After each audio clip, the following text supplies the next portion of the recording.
Hello.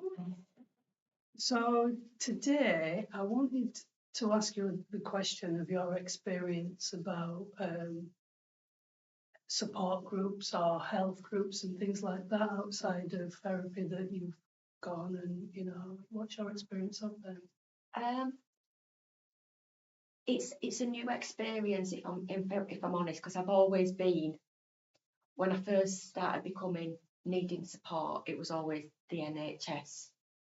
Um, and for a long time that's all I knew. I didn't even know support groups, whether they were peer support or run by professionals or charities. I didn't even realise that they existed. I just had the support that I got through this and that kind of thing. It wasn't until the NHS was stopping my support and said, "We know you need help." And one of those is, we know that psychotherapy is something that you need long term, but we don't offer it. So you either pay privately, do without, or look for other sources of support, and gave me some pamphlets on different peer support groups. And it was by going to those, it opened up a whole new world that I didn't even know existed. Okay. And some of those were like peer support sort of thing. And some of those were professional, like somebody had that as their job, and their role within a charity or in a group or a project or that kind of thing. I found it, for me, I found it not, at first I found it helpful, but in equal measures to what was helpful, I found some bits which were quite hurtful and damaging. Okay. What were the helpful bits? That I felt somebody wanted to listen to what I had to say. Right. Some of the groups that I joined were supporting, but some of them were more of having a voice, like a lived experience representative. So there were different kinds of groups that I got involved with, and so I had different experiences. I found, for me, I really struggled with peer support, because I know I'm going to sound awful. I know it's like, I can't get support from somebody who's equally as struggling as what I am. I don't find that helpful. I need or work better with support from somebody who's objective and not got that. I don't know how to say it, just not that judgment from, because they're using their own experience sort of thing, is pulling things together. I guess it's like, as I often say to you, that,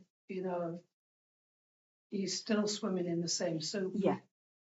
Instead of, somebody can only go with you as far as you can go. Yeah.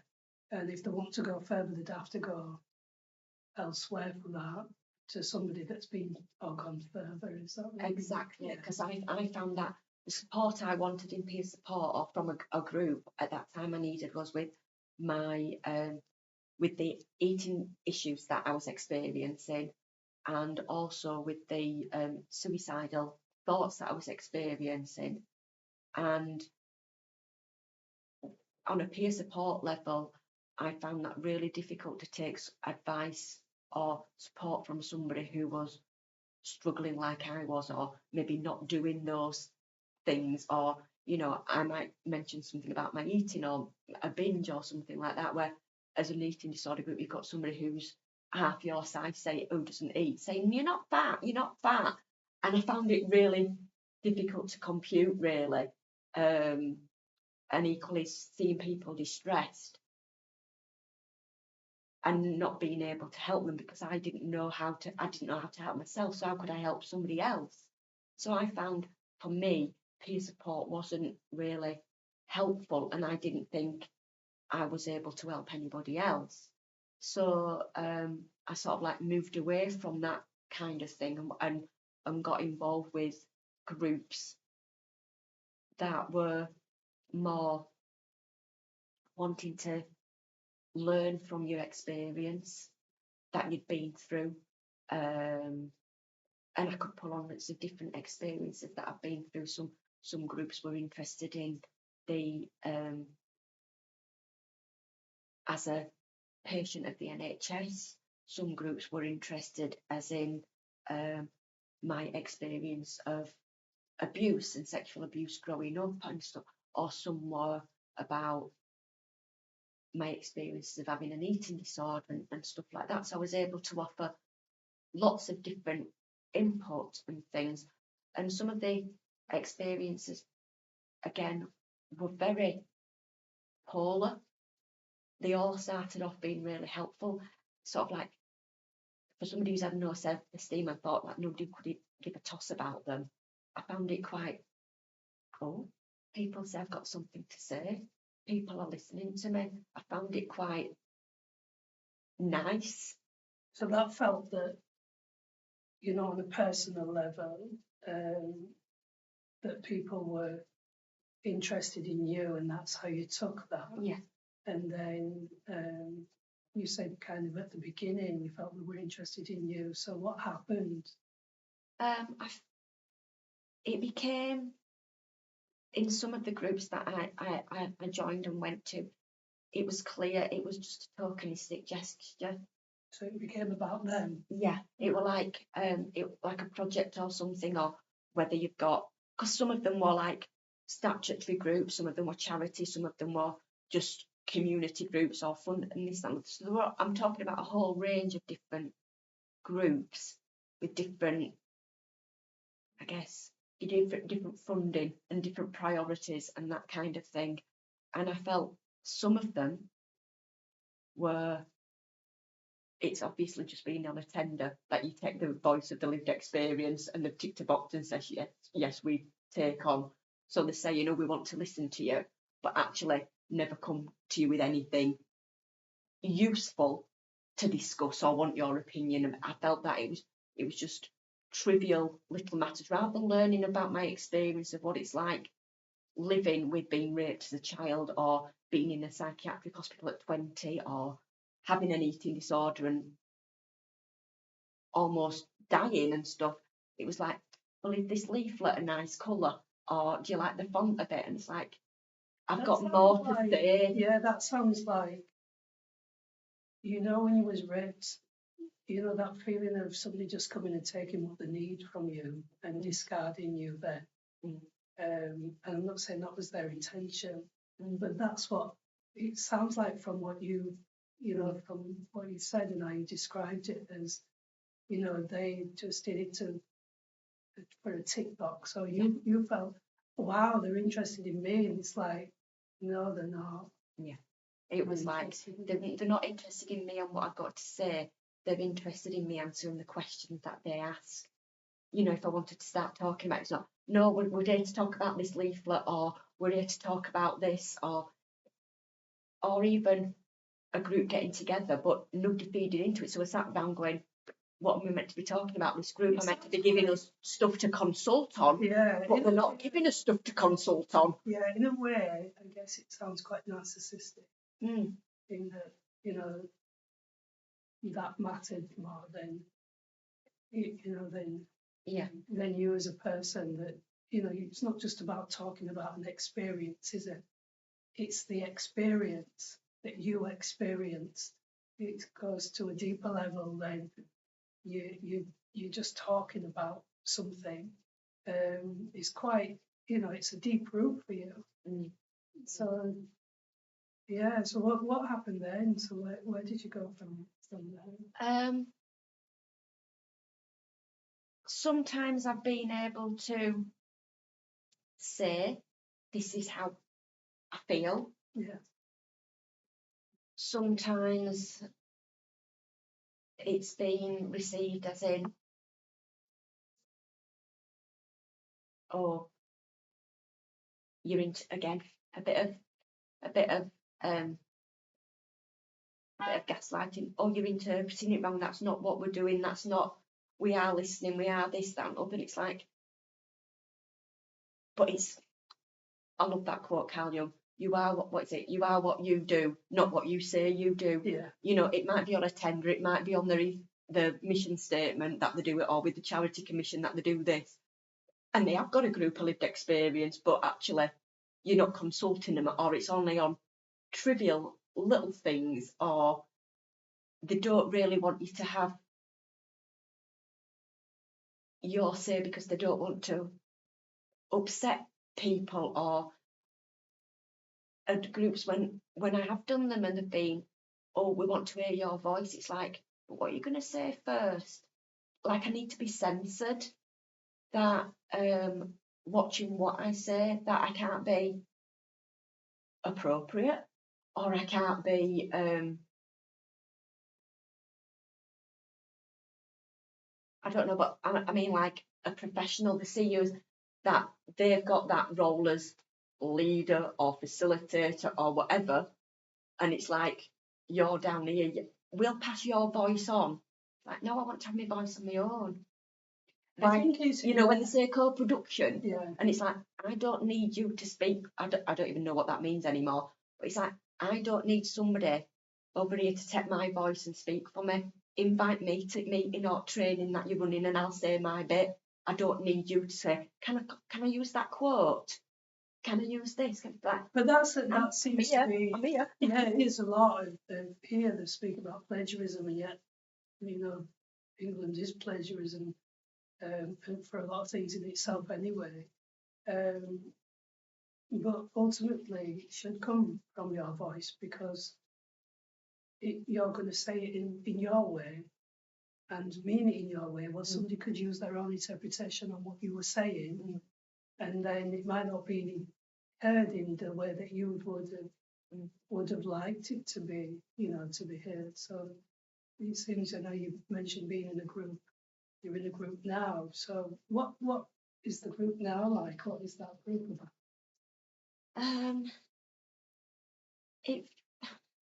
It feels that it feels uncomfortable, because for me, when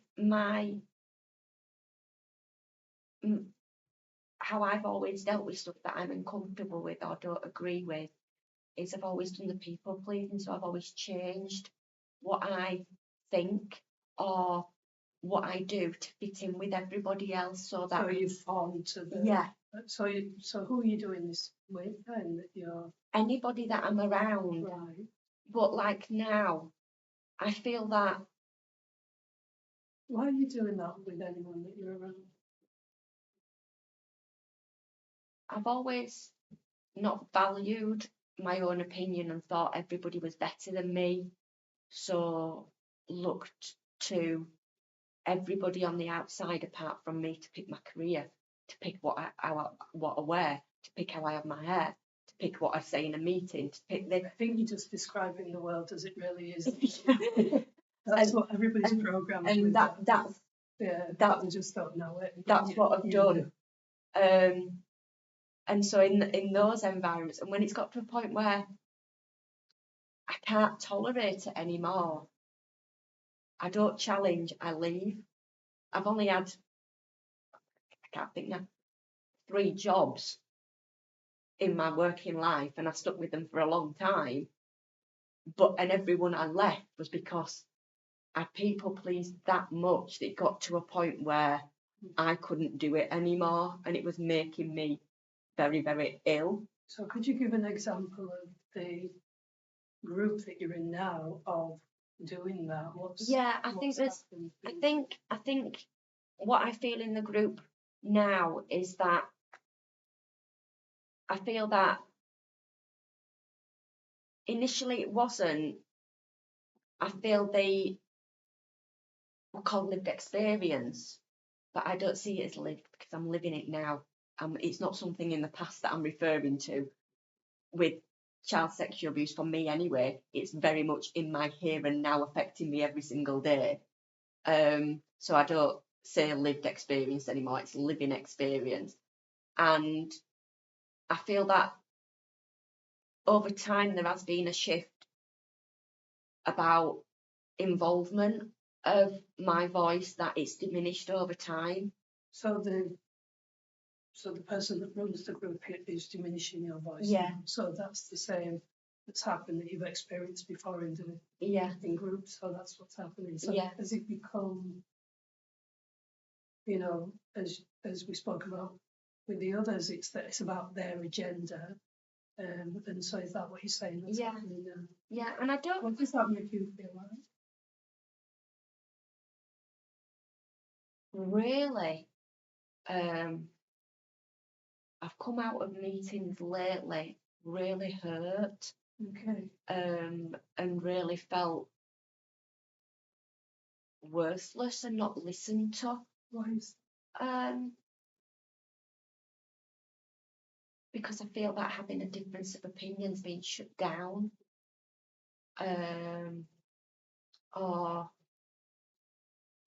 not even thought about or not even consulted. Can you give an example of a different experience?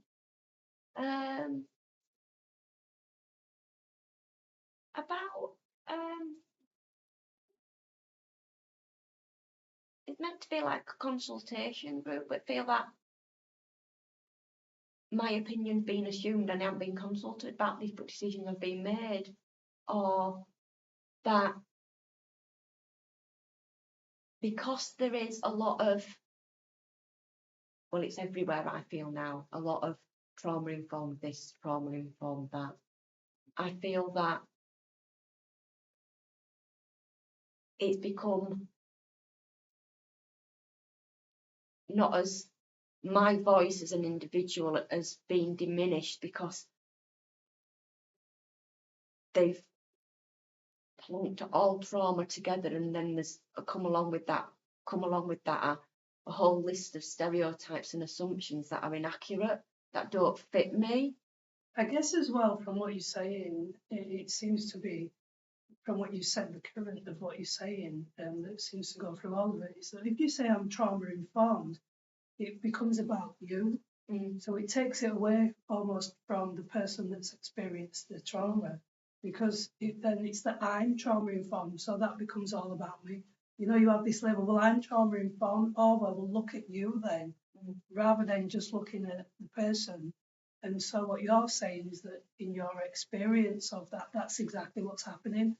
Somebody's already now telling me what I think and feel. Yeah. And so what I think and feel is being gaslit, because they're telling me how I think and feel rather than listening to how I think and feel. I mean, it's not difficult to be informed by somebody of just asking the person, as we spoke about before, what was that like for you? How could I better serve you in what I'm doing? Because it can't be one size fits all, really. So it seems that for you, this experience of people running groups and knowing better, as you said, knowing better than you, or even by being trauma informed, that actually that's been detrimental to you. Yeah. And I think as well is that what I found in certain communities, and even in online communities and online groups I've got, I try and be accepting of other people and what they say. Like in one group that I go to, we have very different views about what we call ourselves, whether we are victims, survivors, this, that, and the other, activists, or whatever. And it's like, but I respect that. If you want to refer to yourself as that, that's absolutely fine. I can see where you're coming from. I can see how important it is for you. But don't tell me I've got to refer to myself as that. Yeah. And I think sometimes there's so much pressure that if you're to be PC and co-production and to say the right thing and to be trauma-informed, you've got to use certain words. I want to use the words I want to use to describe my experience. It might be not what somebody else would use, and that's fine. But don't tell me how to refer to my own experiences. I think it's as well in that agreement that we need labels, because we agree that we need labels, and the other one is we become so far removed from it being a human being, just an entity, a being, we're alive. Do you see what I mean? That we forget totally who we are because we get drowned in these labels.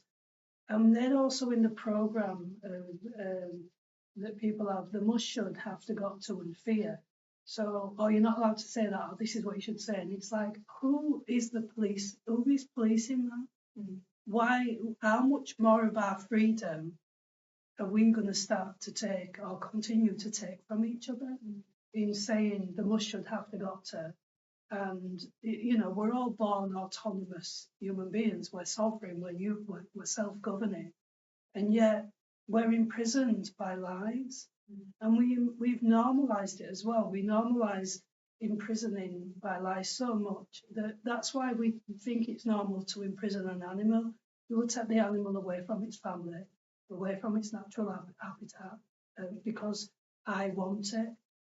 Do you see what I mean? Because the ego always wants everything on the planet, and it doesn't care about where it destroys half the time to get it.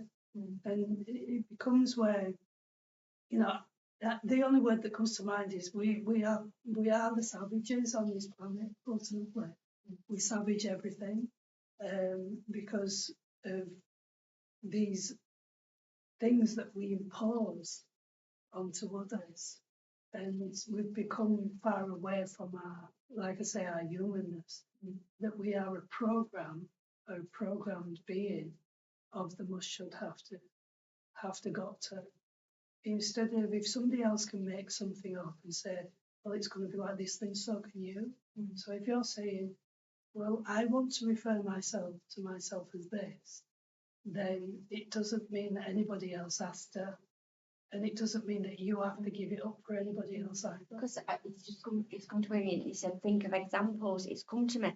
In one online community, somebody, I feel, told me off and said I was adding to the stigma associated with mental illness, because for me, I would still use the word if I attempted suicide or I'd committed suicide or I've attempted to commit. I am okay and don't see a problem with using the word commit or committed, because to me, that means follow something through. You commit to a relationship, you commit to a job, you commit to a marriage. That's what I see the word. And they had a real go at me that by me using that, I was adding to the stigma associated with mental illness, and it's not a crime. And even though I explained I don't associate the word committed with criminality, they still didn't accept that. They were still wanting me to change what word I used to describe my own experiences. That's control then, isn't it? That's controlling and saying, you know, you can change something for something else, and now you have to say it. Yeah. And that's abuse, that's toxic. And I can see where they're coming from. And if they want to not use that word. Anybody can come from anywhere in ego stories, because the ego will just make stories up, and it just makes stories plausible to some. So because the stories become plausible to some, as we've, you know, what I spoke about before is that murder to some is plausible, isn't it? It's plausible is murder to the majority of people who eat mutated bodies, because they do. And then what we do is we'll just change the name and we'll call it meat. And we'll tell a really good story behind this. But ultimately, it's come from a being, you know, an animal that is an entity that has a soul, that has a mind, that has emotions, that has feelings, that has been tortured, you know, enslaved, mutated, and then it's been eaten. Do you see what I mean? So we have stories of that murder's okay if you put a uniform on and somebody says, go and do that for me. That's okay, go and do it for me, because I'm going to tell you a story. You're not checking out to see if the story's true. You're just going to go and do as you're told, because they're the bad guys and we're the good guys. And that's what we're going to do. But yet, in the other fickle part of the ego, murder's illegal.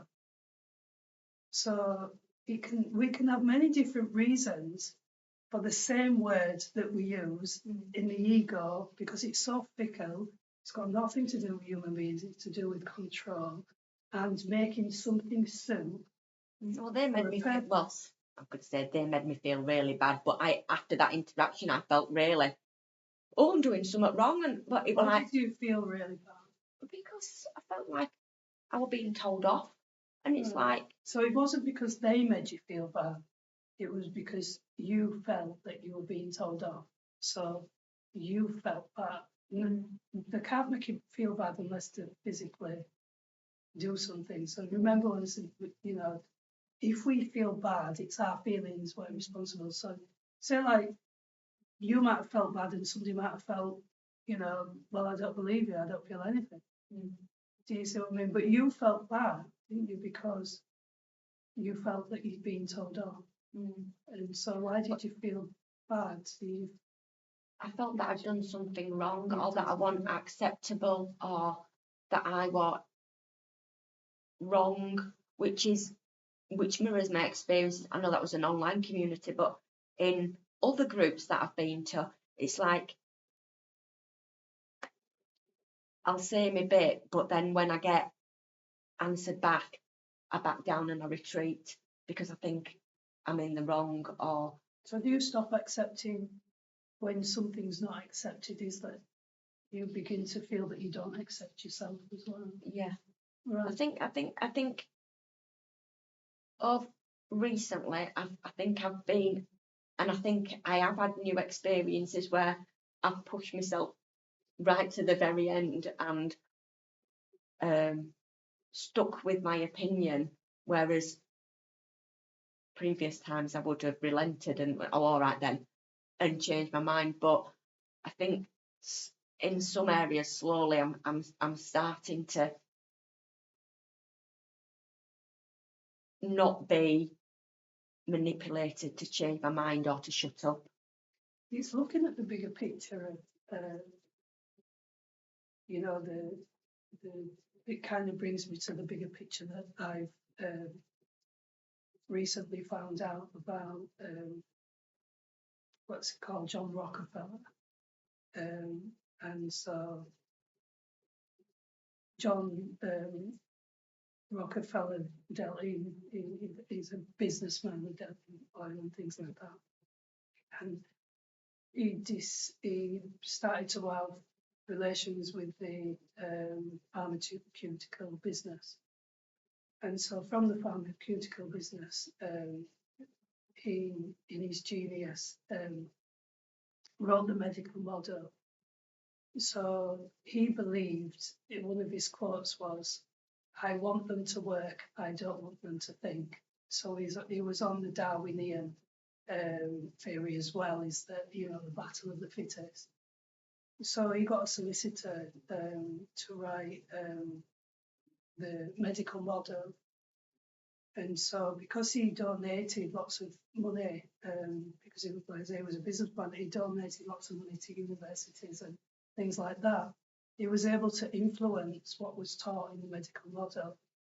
And I think if I remember rightly, so don't quote me on this, but it was either that the body was divided into 42 or 43 parts. And the reason being is because, and so we changed the way that medicine was done. So instead of medicine being like operations and holistic, looking at the whole body and connecting that, it was separated. It was separated so it could make money.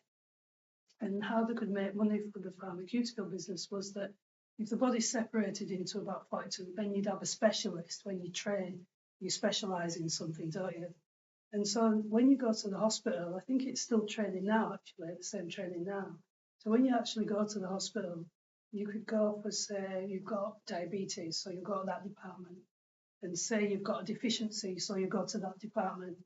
And say you've got high blood pressure, so you'll go to that department. And so what do all these do? Well, they separate the body into bits, number one.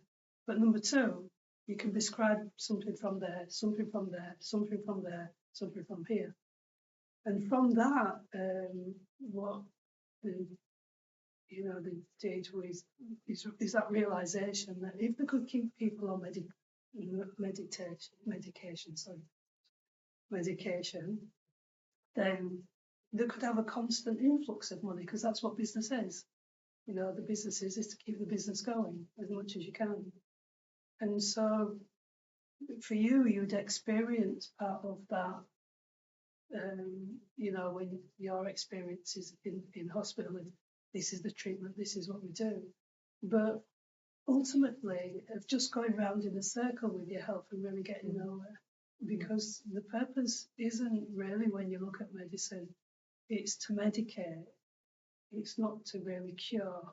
It's very rare that, you know, there's a cure. So it's either a medication or a bomb, you know, that they're going to put in your body, that a bomb will go off to kill everything, but it'll destroy, say, cancer or whatever, but it's also going to destroy other things. But it's not really looking at a human being. And, you know, it's actually for a business. And so when you look, or when I've looked and been interested in why are we getting sicker, why are people, you know, not being heard, not being listened to, feeling the kind of way in some of their treatments, such as what you're saying you've experienced, and people, and quite often when you have a good experience, they say, wow, they were so lovely. It's like a shock in there. They were so lovely towards me. Well, but it seems that it just seems to be the same thing over and over again. It's about a business. It's about, you know, promoting the business. If I'm trauma informed, then come to me. You know, you can get this product from me. Do you see what I mean? And it seems that that's what you're saying, and it kind of, it brought me back to that picture of the bigger picture of it's just business. It's about business, because if we cure people, then, you know, what's going to happen to the business? So it's not in the business to be cured. So it's like, and the other thing is, if the benefit outweighs the risk, but do you look at the risk in saying, and it's like you said, we can't say those things. We can't say those things because the risk is that the third biggest killer is from prescriptions, from the NHS, and yet it's not. You know, we can televise lots of things, but that's not massively televised. In fact, I don't know if it's on TV at all to say that. So behind that, when people die because of something, isn't that murder? So, and that's just a question that I'm asking. It's not an accusation, but it looks like something's wrong, doesn't it? That, you know, if that's the case, then what's been done? What's been done about that? So it's these things are, when you talk about things and you have the bigger picture in mind, because when you search for it, say, well, why that? And why is it like that? And why is it like that? And why is it like that? And then you come up with that, you know, and you know, the things that I've researched and look at is the things that anybody can research and have a look at. It's not something that's secret or anything like that, because I search in the public arena, because then everybody can have a look and adapt to technology. And thinking about my experiences, I can see snippets of what you're saying. Yes. In like when I've done talks in different areas to like the police or schools or this, that and other. When I did my one to the managers at the NHS, I had to say what I was going to. I had to let them know what I was going to say before I said it. Yes. And they wanted to know, are you going to say anything positive about the NHS, anything negative about, and wanted that detail to either be prepared or so that they could, or I felt that they could censor me. Whereas I think with certain organisations, or whether somebody's got a charity status, or whether somebody's in a group and it's got, oh, we're listening to the voice of the lived experience, or we're co-produced. Yeah, they want feedback, but only positive about what they're doing well. They don't want somebody to say, well, actually, there is another side to it as well. And that's why the benefits outweigh the risk. So we don't look at the risks so much and bring them into the forefront. And say, if you took something for a headache, then it could, you know, have a massive impact on your gut. But we don't look at the risk because it didn't outweigh it. Well, yes, it did, because now the person's having to take another medication for something for the gut. So it sounds really well, doesn't it? Instead of saying, well, why have you got the headache? And why have you got the problem with your stomach? Let's just have a look at that. No, we don't. We're not going to look at that. We just do another medical model where we don't bother having a look. We'll just go, oh, you've got a headache, I'll give you something for that. You've got that, and I'll give you something for that. And we'll shut that up and shut that up because your body always tells you the truth. It tells you when there's something wrong, and it keeps saying there's something wrong. You see what I mean? And because it keeps saying there's something wrong, don't you have to keep taking the medication? And that's funny because it's reminded me of a situation because I think I'm even though I'm very similar to my mum, I'm starting to question things. She got a call from the pharmacist at the practice that she's at, and one of her medications had come off a repeat prescription. So I said, you need to speak to them. Why is it being taken off? Have they stopped prescribing it for you? You know, without telling you or whatever. I said, you just need that conversation. So I goes home and I spoke to the pharmacist and he said, well, some doctors want you to take it because it's beneficial. Others don't want you to take it because of the risks. So it's up to you. So I said to my mum, well, what are the benefits and what are the risks? She's like, well, I don't know because I normally just do what the doctor tells me. Yeah, and why should you take some? I mean, it's about like you spoke about. It's all the same thing, really. Is you're going into these organisations or these groups that you go into, and you're saying the start off okay at the beginning, but I don't feel validated. I didn't feel heard or listened to, and yet, you know, as I said, that the sickness in society that we've normalised. Isn't that what people are doing with their own bodies? They're not validating their own bodies. It's like I've said before, if a fire went off in your house and the fire brigades come and switch the alarm off, you'd be running down, come back, the fire's still burning, and yet our body gets checked with much less respect than that. Just shut it up. Yeah. It doesn't get validated because we have been programmed not to validate ourselves. And we don't validate ourselves. And whatever we do to ourselves, we do to others. Being imprisoned in prison, that's why we imprison animals. But because we don't recognize the prison, because when you're born into a prison, you don't know that you're born into it. When you're born into a cult, you don't know you're born into a cult until someone else says, you know, that's the cult. Do you see what I mean? But when we hear the word culture, we just think, oh, it's just because we do things this way here. It's like it's orchestrated. And for many years, and I love that analogy about smoke alarm because I didn't realise that's what they were doing to me, and it works great with an eating disorder. They were just trying to silence the alarm by refeeding me and this, that, and other. The fire was still going. Yes. And it was like, no, we won't deal with that. We'll just keep coming and turning off the alarm. We'll keep coming and turning off the alarm. It's not good business sense to. It wasn't until therapy, which was seen as a last resort, that, yes, I'm not saying forget about the smoke alarm, but we need to look at where the fire is, see why it's there, why does it keep going, what needs to put it out, what's fueling it, and that kind of thing. And I see that analogy with a lot of things now. Yeah. On that note, we have to. Okay. How you doing? Okay. That's